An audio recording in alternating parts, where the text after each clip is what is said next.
Palavra verdadeira, aleluia. Nós podemos abrir mão da presença do Senhor, de estar na presença do Senhor, aleluia. A tua presença nos basta, Senhor, a tua graça nos basta, Pai. Eu não posso deixar de te amar, eu não posso deixar de adorar, eu não posso deixar de desejar tua presença, o pão vivo que desce do céu, a palavra mais doce que o mel. Erga suas mãos para os céus e declare: eu não posso deixar de te amar, eu não posso deixar de te adorar, Senhor. Eu não posso deixar de desejar tua presença, o pão vivo que desce do céu, a palavra mais doce que o mel. é o teu rio de vida que me sustenta.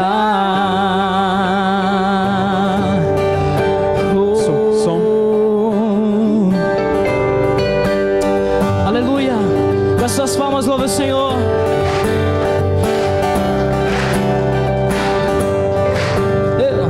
Deus, eu ouço a tua voz chamando o meu nome para entrar em comunhão, pois tenho sede. A tua presença é o que mais quero ter.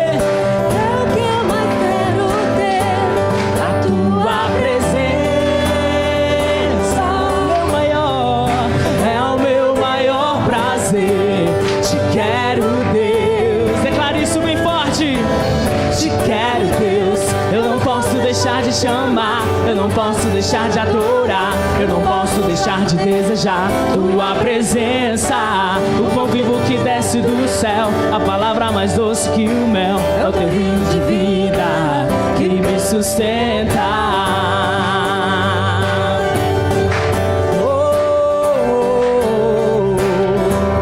Início. Deus, eu ouço a tua voz chamando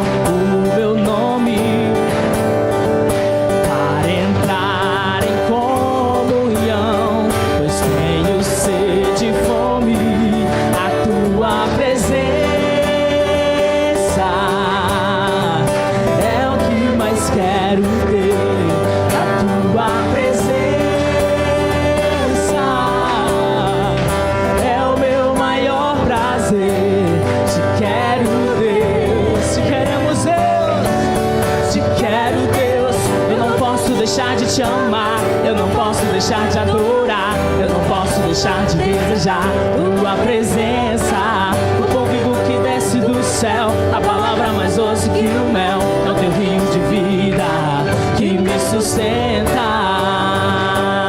Eu te louvarei, eu te louvarei de todo o coração,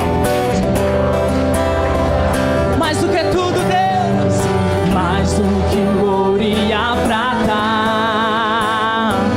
a tua presença me basta, a tua presença me basta, a tua presença me basta, te quero, Deus. Oh, aleluia! Eu não posso deixar de te amar, eu não posso deixar de adorar, eu não posso deixar toda a sua alegria, cante, exalte ao Senhor. Ele é o pão vivo, a palavra mais doce que o mel, é o teu rio de vida que me sustenta. Eu não posso deixar de te amar, eu não posso deixar de adorar, eu não posso deixar de desejar tua presença, o pão vivo que desce do céu, a palavra mais doce que o mel, é o teu rio de vida, Deus, que me sustenta.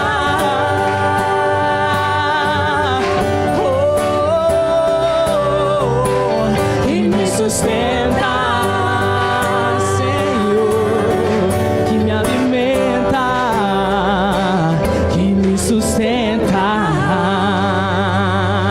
Oh, aleluia! Louva o Senhor com júbilo e com alegria. Ele é o Deus Todo-Poderoso. Aleluia! Soberano Deus.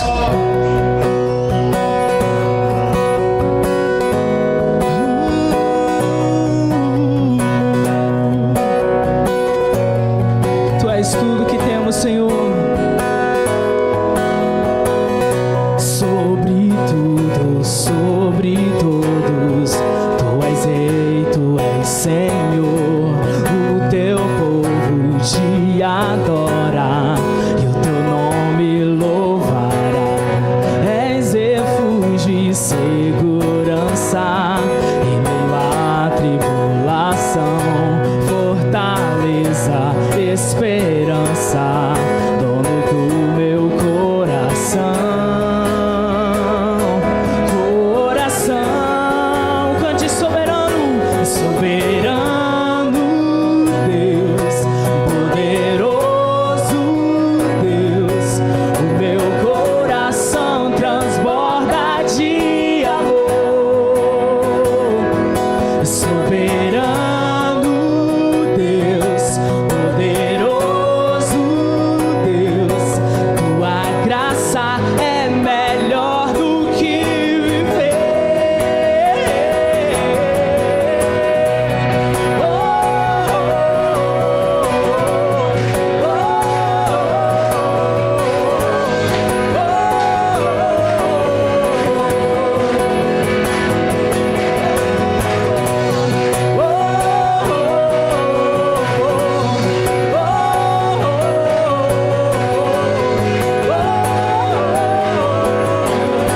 Do início, sobre tudo e sobre todos, sobre tudo, sobre todos. Tu és Rei, Tu és Senhor. O Teu povo te adora e o Teu nome louvará.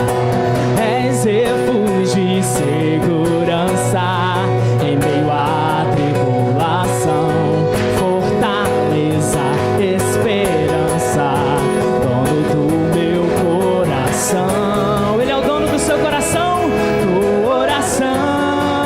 Soberano, soberano Deus, poderoso Deus. O meu coração transborda de amor por ti, Senhor. Soberano Deus, poderoso Deus, tua graça é melhor do que viver.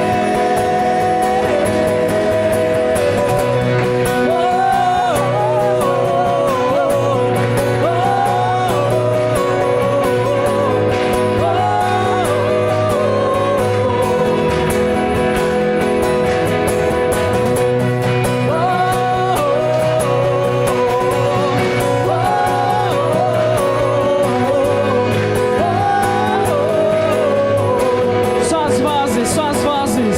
Soberano Deus, o meu coração transborda de amor. Mais uma vez, soberano, soberano Deus, poderoso. Tua graça é melhor, tua graça é melhor do que viver. Soberano, soberano Deus, poderoso Deus. O meu coração transborda de amor. Soberano Deus, poderoso Deus, tua graça é melhor do que viver.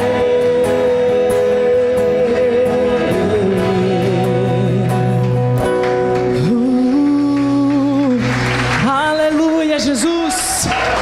Tu és lindo, Senhor. Tu és poderoso, Tu és soberano. Tu és tudo que temos, Pai. Nós queremos Te conhecer cada vez mais, Senhor. Nós queremos Te conhecer cada vez mais. Queremos ter, Senhor, intimidade com o Senhor. Queremos ter, Deus, momentos maravilhosos na Tua presença, Deus. Ele era eutico. Então não temos eutico nem euticas aqui não, né? Estamos todos acordados. Quem está dormindo, diga amém. Rapaz, tem gente dormindo. O amém quer dizer assim seja, meu irmão. Então olhe para o seu irmão e diga: meu irmão, acorde, irmão. Pronto, todo mundo já acordou. Meus queridos, nesta noite, ou tarde, início de noite, eu gostaria de compartilhar com vocês acerca desse texto. Nós vamos celebrar daqui a pouquinho a ceia do Senhor. Nós estamos entrando no Natal, no mês de Natal. No segundo culto vou falar praticamente do anúncio que o anjo Gabriel fez para Maria. Mas nesta tarde / noite, eu gostaria de compartilhar com vocês sobre esse tema, celebrando a Páscoa de Jesus. Na verdade, durante 3 anos no ministério de Jesus, foi cerca de 3 anos e meio, Jesus, quando iniciou o seu ministério, durante 3 anos, ele participou de forma direta nas Páscoas.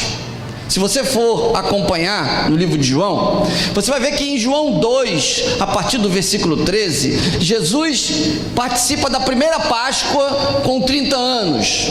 E é interessante que ele realiza o milagre lá em Bodas de Caná, falta vinho e Jesus multiplica, ou melhor, transforma a água em vinho, e a partir dali, Jesus entra no templo, lá em João capítulo 2, e começa na Páscoa a expulsar as pessoas que faziam do templo um local de quê? De vendas, de comércio. E ele declara na primeira Páscoa assim: a minha casa será chamada casa de oração.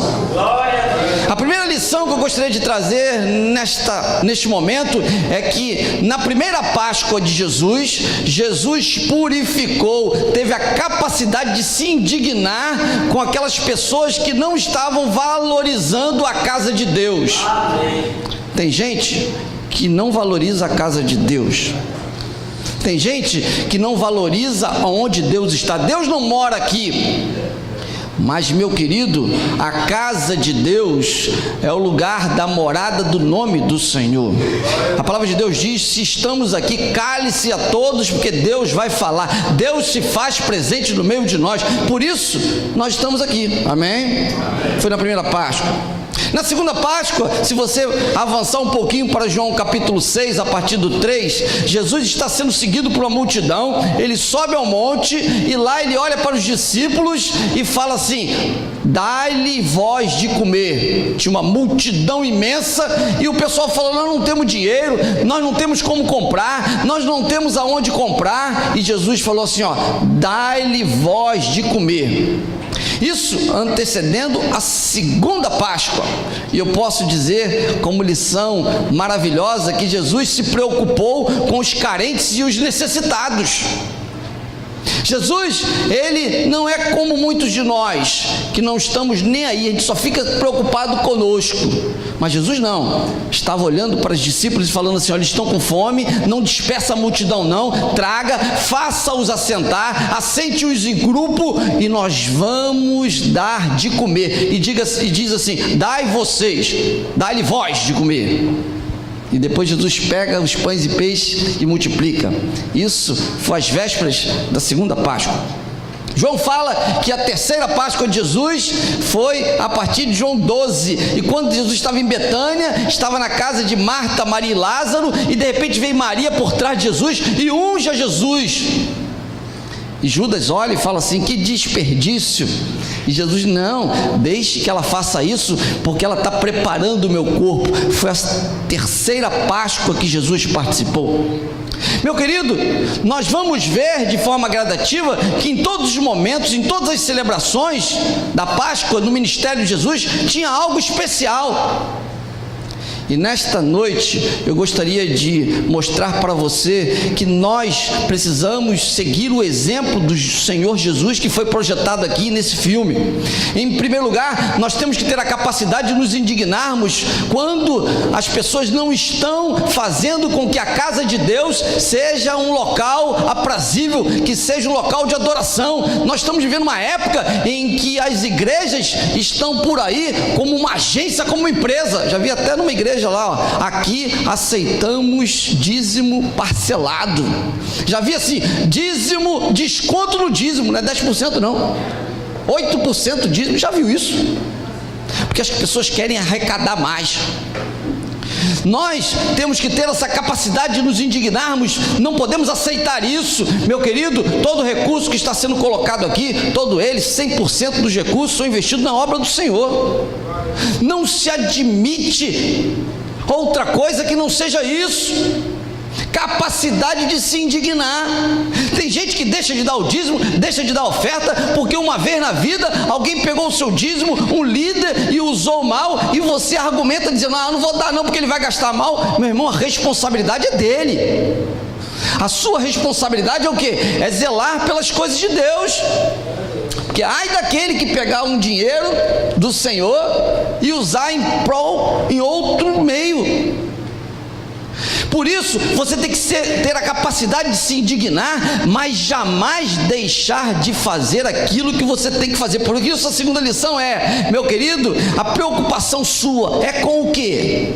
Com Jesus. Ele se preocupava e falava: dá-lhe voz de comer. E em terceiro lugar, a grande lição é que de fato o Senhor Jesus, ele tinha uma vontade clara de agradar a Deus. Tanto é que quando Maria ungiu a Jesus e todos ficaram preocupados e falando mal de Maria, Jesus falou: não, deixe-a fazer, porque ela está fazendo isso de coração, ela quer agradar a mim, ela quer fazer a vontade de Deus. A nossa vontade tem que ser sempre a vontade do Pai. Nessa semana, eu acho que passou agora, hoje é o primeiro dia da semana, eu tive uma das semanas mais difíceis. Foi uma semana que eu cheguei até a comprar um pote de sorvete, porque eu estava para receber uma boa notícia aí, e eu falei: Simone, vou comprar um pote de sorvete. Aí quando cheguei do mercado, coloquei um pote de sorvete na cozinha. Quando eu falei assim: esse pote de sorvete eu vou abrir para comemorar uma boa notícia nessa semana. Irmãos, o telefone toca, me dá a pior notícia que eu tinha que receber. Aquilo que eu esperava veio ao contrário. Eu falei: não, mas calma que vai dar tudo certo. Eu tenho uma audiência lá em Itaitinga com a prefeitura que não paga o ano todo, mas eu vou lá, o promotor falou que eu tenho que ir lá e vai ser pago. Ele intimou todo mundo. Quando eu cheguei lá: não vou pagar porque não tenho dinheiro, que Itaitinga está falido. Eu falei: segunda notícia ruim. Eu falei: não, peraí, mas tem a terceira notícia. Nós mandamos um projeto para o FDID, que nós vamos receber um recurso para colocar lá. Qual a nossa surpresa que a Natália liga e fala: pastor, deu errado. Eu olhei para o pote de sorvete assim, falei: esse pote de sorvete eu ainda vou comemorar. Daqui a pouco eu estou lá em casa, de repente me ligam assim e falam assim: olha, pastor, eu tenho 3 sacas de feijão. É essa para dar, é esse, vai dar mesmo, vou dar, quanto é? Eu vou doar. Aí eu abri o pote de sorvete, comi quase o pote todo. Não era a notícia que eu queria, mas tá bom, vamos comemorar, não é? Porque o melhor de Deus está por vir. Eu vou comprar outro pote essa semana. E essa semana será uma semana de boas notícias, amém? Olhe para o seu irmão e diga: meu irmão, nessa semana você só terá boas notícias. Isso você diz amém com força, né? Mas fique tranquilo que recheado das boas notícias vem sempre o quê? Notícia ruim. Mas você tem que fazer com que a notícia ruim seja jogada fora, e você precisa valorizar as coisas de Deus, meu irmão. Valorize isso. A Páscoa do Senhor Jesus, mostrada aqui, ela atesta isso para todos nós. Páscoa, ceia, quando digo Páscoa e ceia, porque a última Páscoa foi a ceia do Senhor Jesus, foi celebrada pelo próprio Jesus, quando lá em 1 Coríntios 11, Paulo fala que Jesus sentou após tudo, ele chamou e tomou o pão e disse: este é o meu corpo que é partido por vós. Depois ele tomou o cálice e dizendo: este cálice é a nova aliança, fazer isto em memória de mim. Eu já falei e ratifico que celebração da ceia, Páscoa do Senhor Jesus, significam 3 grandes questões, características, vamos dizer assim. Primeiro, meu querido, você tem que olhar para o passado. Se você for ver lá em 1 Coríntios 11, veja no seu versículo de número 24, o que diz lá? Quando Paulo atesta esse texto bíblico, ele diz assim: Jesus, isto é o meu corpo, que é dado em favor de vocês. façam isto em memória de mim. Depois ele pega o cálice, no verso seguinte diz: este é o meu sangue derramado por vós, façam isso em memória de mim. A primeira grande característica da celebração da ceia é olhar para o passado, é fazer tudo em memória do Senhor Jesus. Pense no Senhor Jesus. Meu querido, Natal, Jesus não nasceu em dezembro, não. Não é para você ficar triste, não, mas Jesus não nasceu em dezembro, não. Ele nasceu em outra data. Mas é uma excelente oportunidade. Tem igrejas que estão celebrando o Natal, porque acham que por Jesus não nascer em dezembro, não vão celebrar o Natal.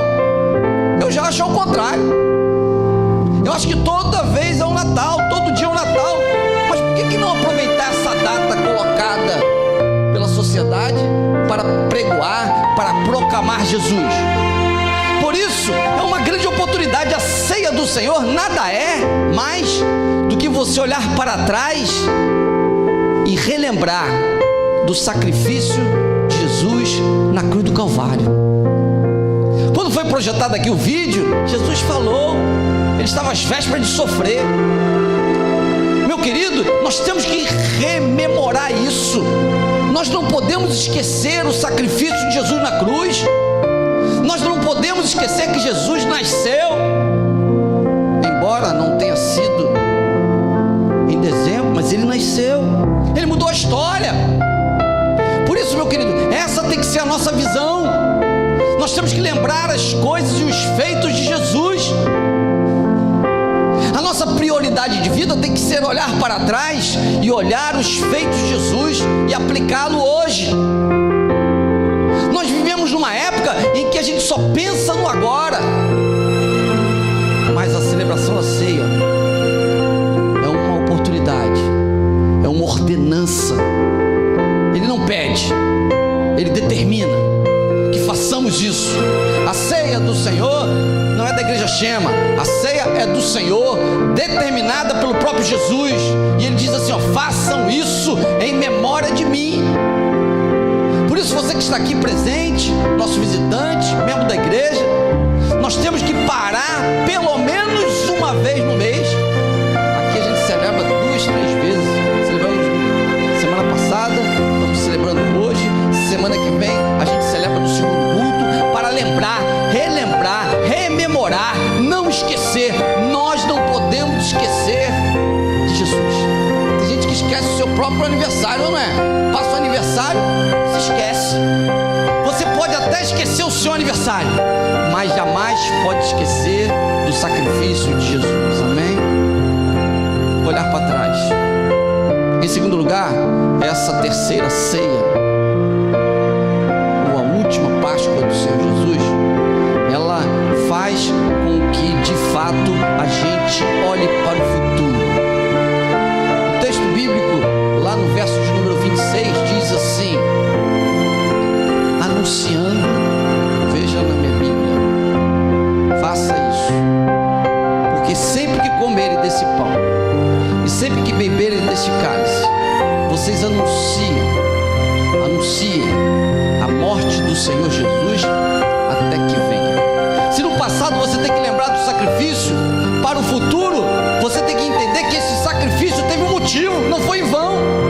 Jesus não foi apenas aquele que dividiu a história, ele morreu por nós, ele nos salvou, mas ele um dia voltará, ou nós seremos arrebatados. Isso é fato, isso vai acontecer. Você não pode viver uma vida agora desprezando esta promessa de Deus.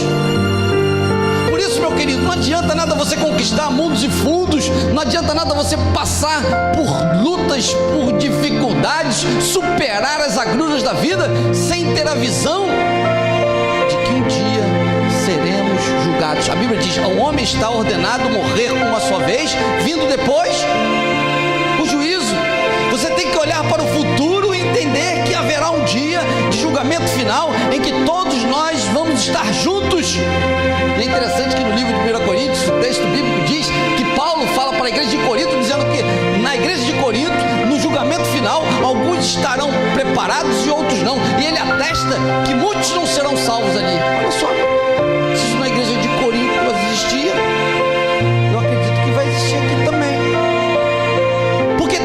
está na igreja, que vem para a igreja, mas não tem essa visão de futuro, não. Está vivendo, está planejando, mas dentro do planejamento não existe Jesus. Aí eu concluo dizendo: passado, memória, sacrifício; futuro, volta, julgamento; e presente, Paulo fala assim: examine-se, pois, o homem a si mesmo. Autoexame. E é interessante que ele não fala examine o outro, não. O texto diz examine-se, é um autoexame. A análise tem que ser feita por você para você. Eu só posso me examinar, você só pode te examinar. O autoexame é pessoal, é auto. A questão é, no presente se faz necessário para que você celebre a ceia. Nesse momento você tem que parar para que possa voltar os olhos para o passado, relembrar, rememorar o sacrifício de Jesus, para que no futuro você entenda que ele voltará não como nosso advogado, porque hoje ele é o nosso advogado, mas a Bíblia descreve que ele voltará como o juiz. Eu já fui juiz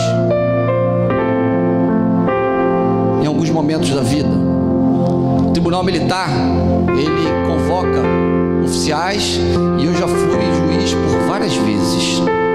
Irmãos, uma coisa é você ser juiz, outra coisa é você ser o réu. O juiz está na cadeira principal, do lado do advogado de acusação, do lado do advogado de defesa. O juiz escuta ambos os lados, e depois de escutar a todos, o réu também, ele dá o veredito: culpado ou inocente. Hoje, quem está do lado de advogado de defesa é nada mais, nada menos que Jesus, o melhor advogado, amém? Tem até uma música que fala: é o meu advogado, é o meu advogado, é o advogado. Você está errando, fazendo as coisas erradas, e o Senhor está te... Calma, calma, ele é bom, ela é boa, ela faz a minha vontade. No fundo, lá no fundo ele é bom. Aí você erra de novo, o seu advogado vai lá, calma, e o acusador vai acusar, porque o inimigo está do outro lado te acusando, porque ele veio para roubar, ele veio para matar e ele veio para destruir. O advogado de acusação é Satanás hoje, e ele está te acusando, e do outro lado está Jesus falando: não, calma, ele é bonzinho, ele fez por inocência, ele fez porque não sabia, e Jesus está te defendendo. Mas quando você morrer, ou quando Jesus voltar, ele sairá da cadeira de advogado de defesa e sentará na cadeira de juiz. E quem vai te defender é o filme da sua vida, é o backup da sua vida, sabia? É o pendrive, o HD externo. A Bíblia descreve que existe, sim, algo que vai passar que não sei como, mas vai passar um filme total da sua vida, e Jesus tentando te defender, ou te defendendo, e você cometendo as coisas erradas, você não aceitando. Aí Jesus vai olhar como um juiz, vai falar assim: muito bom, eu fiz de tudo, mas não consegui. Agora, como juiz, eu não tenho como te defender, eu só posso dar o veredito. E quantas vezes eu tive que condenar situações porque não tinha jeito. As provas contra eram muito maiores do que as de defesa. Por isso, meu querido, nesta noite eu gostaria de colocar para você o seguinte: o Senhor Jesus, nesta noite, quer que você faça o autoexame. Como está a sua vida? O próprio Jesus, quando estava nessa celebração da ceia, e eu coloquei duas características básicas, ele estava ali na ceia, foi mostrado ali de forma clara, e ele pergunta e fala, ou melhor, diz para Judas que tem que fazer, faça logo. Nos outros textos bíblicos em paralelo, os discípulos começam a perguntar: sou eu? Quem é? Sou eu? Aí Jesus não fala nada, de repente Jesus pega um pão e dá para Judas e fala, e espeta. O outro texto fala: Judas, sou eu? Aí Jesus fala: sim. Aí ele: sou eu? Sim. Deu o pão, o que tem que fazer, faça. Aí a partir dali sai o traidor, fica os discípulos. No mesmo contexto de João, os discípulos, fora o traidor, começam a brigar. O texto bíblico escreve que ele começa a discutir. Eu sou melhor que você, Levi. Eu sou melhor que você. Olha só, logo após ser o traidor. No mesmo contexto. Aí Jesus, com toda a paciência, com toda a tranquilidade, celebra a ceia e diz para os discípulos aquilo que foi dito aqui. Vocês passarão por lutas, vocês passarão por dificuldades, mas tem de bom ânimo, eu venci o mundo. Meu querido, não tenho dúvida que você tem passado por lutas. O pastor tem passado por lutas. Eu passo por 1000 lutas por semanas, mas eu passo por 10.000 vitórias. Eu passo por 10.000 problemas na semana, mas eu passo por 100.000 soluções. Sabe por quê? Porque Deus está conosco. Celebração da ceia do Senhor é você entender que vida com Jesus é difícil, mas vale a pena. Vida sem Jesus é impossível. Por isso, eu gostaria que você fechasse os seus olhos. Nesta noite, assentado como você está, eu gostaria de dizer para você que o próprio Jesus, diante da ceia, ele se entristeceu, ele se indignou, ele foi criticado, mas ele tomou a postura verdadeira. É isso que Deus quer para a sua vida, meu irmão. Nesta noite, Deus tem algo tremendo para você. A celebração da ceia nada mais é que uma ordenança do Senhor Jesus, cuja mente se volta para o sacrifício de Jesus. Na verdade, quem deveria estar sendo crucificado éramos nós. Por isso você tem que entender de forma clara e objetiva que o sangue de Jesus derramado na cruz te lava, te redime de todo o pecado. Em segundo lugar, você tem que compreender, meu querido, que a nossa vida não pode ser uma vida sem pensar no julgamento do Senhor Jesus. Nós temos que estar preparados. Nós não podemos ficar brincando de sermos servos do Senhor. Judas estava brincando. Judas queria o dinheiro. Judas queria as bênçãos. Ele não queria renunciar. Ele não queria acreditar. Ele não queria viver um cristianismo autêntico. Por isso, em terceiro lugar, faça um autoexame. Como está a sua vida nesta noite? Qual cristianismo você tem vivido? Qual vida você tem vivido? Você tem experimentado algo de Deus? Você tem tido experiências de Deus? Meu querido, nesta noite eu te convido a fazer prova do Senhor. Vida cristã, como dizem por aí, não é vida de mar de rosas, não. Vida cristã é vida de bênçãos, sim, mas com certeza é de renúncia, com certeza é de abnegação, com certeza é de porta estreita, com certeza é de perseguição. Mas nesta noite eu convido você a celebrar essa ceia, fazendo esse autoexame. Examine-se, pois, o homem a si mesmo, e coma do pão e beba do vinho. Vou convidar os meus diáconos para que venham aqui. Eu vou orar por você. E nessa oração, eu gostaria que você fizesse uma confissão diante do Senhor. Aquilo que você tem entristecido ao Senhor, diga para o Senhor nesta noite. Pai eterno, em nome do Senhor Jesus, eu peço perdão pelas minhas falhas, perdão pelos meus pecados. Senhor, nesta noite, eu quero me entregar por completo a Ti. Eu creio, Pai, que o Senhor tem uma obra na minha vida. Eu te peço perdão. Lava-me,